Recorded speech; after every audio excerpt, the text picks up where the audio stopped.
Hey guys, and welcome to the video. We're going to be discussing the rights to the Halloween franchise being sold off, so let's slash our way into this movie horror news. But before we get started, make sure you hit that subscribe button, hit that like button, and stay up to date with all the movie news we have going on around here, guys. So we're going to take a look at this article here from bloodydisgusting.com. The future of Halloween, Miramax currently shopping the rights for the film, and TV exclusive report. So it looks like after the trilogy from Blumhouse has been concluded, that the rights are now being sold off to the next studio that wants to go on and make a new bunch of Halloween movies, which is kind of exciting. It's always nice for a new studio to get hold of a existing IP to see what kind of fresh direction they're going to take it in. And I'm really looking forward to see what happens with the franchise in the future. Halloween has been around now since the 70s. You know, it's a beloved horror icon franchise. People love this franchise. And it'd just be nice to see what studios do with it next. But anyway, guys, let's jump into the article and see what it has to say. So last Halloween season marked the release of Halloween Ends, the final film in the three-film trilogy from director David Gordon Green. Billed as the final battle, really this time, between Laurie Strode and Michael Myers, Halloween Ends wrapped up not only Gordon Green's sequel trilogy, but also Universal and Blumhouse's time with the iconic horror franchise. Yeah, so Blumhouse obviously signed on to make these movies. They only had a 3-picture deal. Now that their 3 pictures are out and done and sort of released and over with, now the rights are going to go back to Miramax, and now they're going to sell the rights off to the next studio. So, the sequel trilogy was produced by Blumhouse Productions and released in theaters by Universal Pictures as part of a pact with Miramax. And now the ball is back in Miramax's court, which is what I was just saying, guys. So, anyway, guys, I thought, you know, Blumhouse obviously released this trilogy of Halloween movies.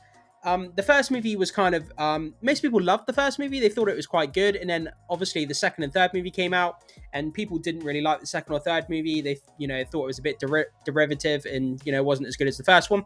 Let's quickly hop over to the Numbers website and let's have a look at the box office and the Rotten Tomatoes scores for the 3 films that Blumhouse put out. Because it's really interesting to see, kind of how well they did financially and critically. So let's have a quick look over at the numbers first, at the box office results for the first, for the 3 films that came out from Blumhouse. So guys, landing over here on thenumbers.com, this is a great tool, by the way. If you want to ever look up box office results for any movies or, look into the history of any financials for movies, it's a great website, thenumbers.com, guys.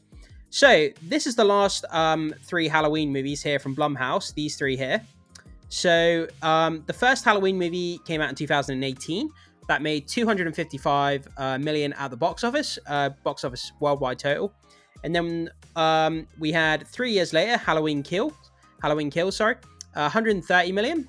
And then we had the following year, Halloween Ends, and that only made 105. So you can look at the reduction, as each movie's come out, it's made less and less money, which is a really, really bad sign. It goes to show that people just, they weren't interested with each film that came out. People were losing interest. Word of mouth wasn't too good. So from 255 million down to 130 million, that's nearly half.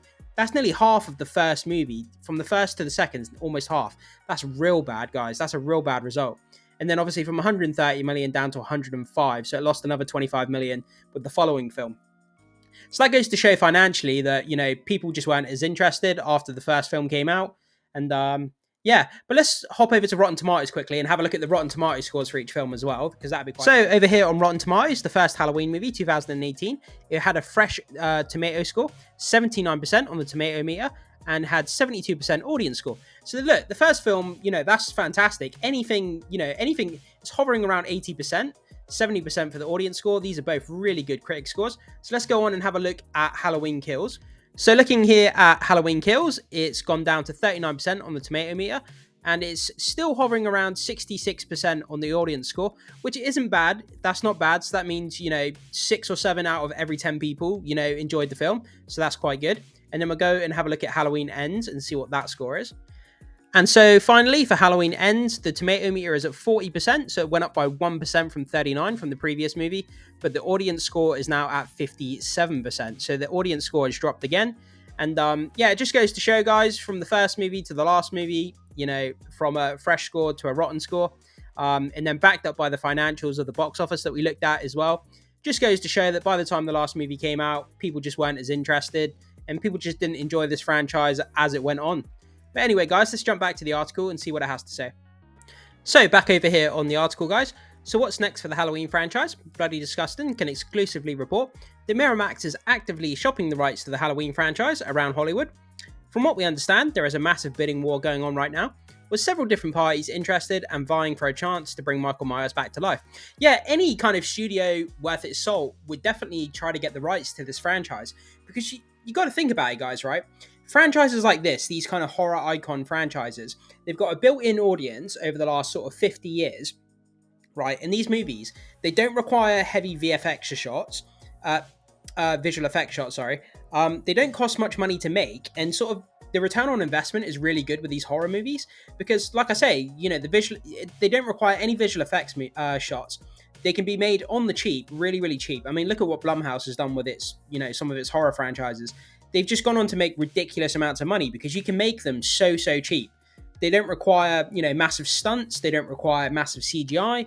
And yeah, the costs can just be cut right down and your return on investment is really, really good. So like I say, any studio worth its salt would definitely want the rights to this movie franchise. Built-in audience, cheap price, good return on investment. You know, what's not to like? So, Bloody Disgusting sources have also indicated that Miramax is open to both film and television projects.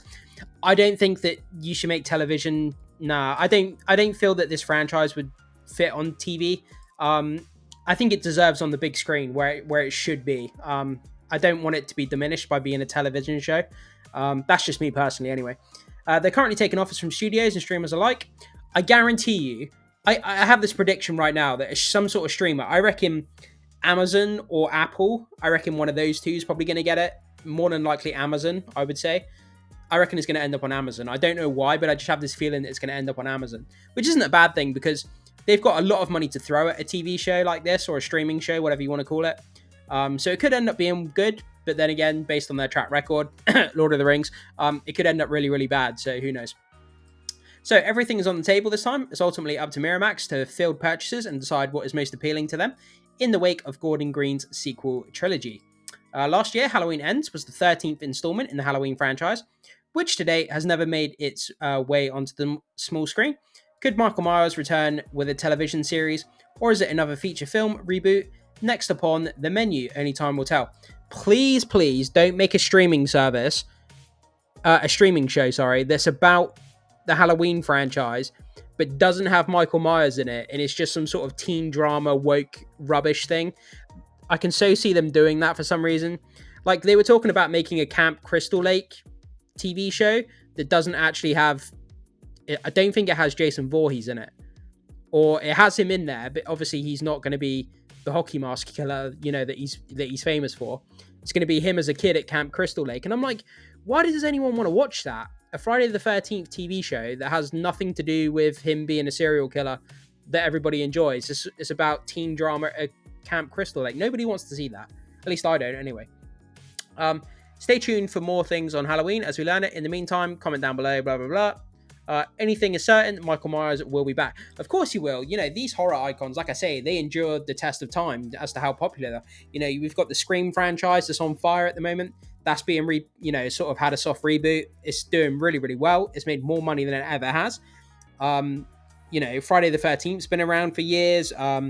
Nightmare on Elm Street, that's being shopped as well. You know, a lot of studios are bidding for, obviously, Nightmare on Elm Street. So that's going to be coming out within the next few years. And obviously, we've got this franchise as well of Michael Myers.